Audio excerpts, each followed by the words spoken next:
To complete an edge stitch, you're going to want to have some sort of edge to sew along. So typically when you see an edge stitch needed in a sewing pattern, it's going to be along a folded edge. So first, to create that folded edge for our sample, the directions say to fold your edge under 1/4 inch.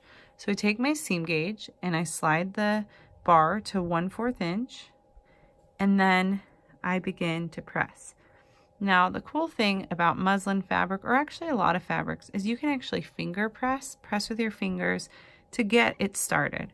So I did this edge entirely by just pressing with my hands, and then I can go to the iron and press it for real.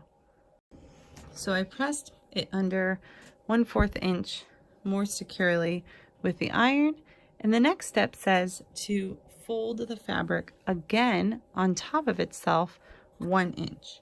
So I'm going to use my seam gauge and slide the bar to 1 inch,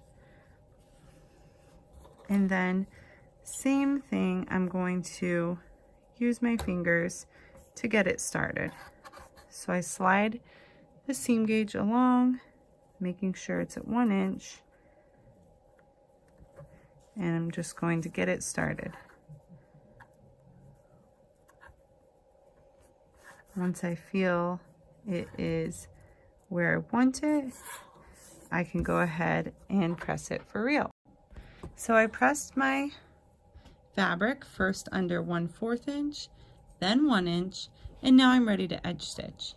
So it says to edge stitch along the lower fold, because I want, in this scenario, for this to stay put. I want it to stay down.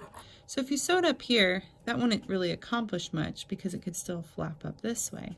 So if I want to fold the fabric down here, I'm going to edge stitch by placing one toe off, because an edge stitch is 1/8 of an inch. I will start with my presser foot, back of it even with the beginning of the fabric. I have one toe off the edge of this folded here. I'll lower my needle, back stitch. I have my width at 0, my length at 2.5, so standard.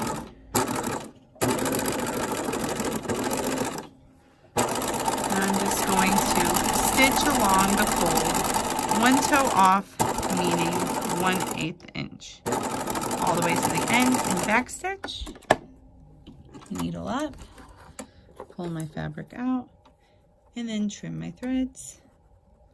After this, give your fabric one final pressing, and you've completed your edge stitch.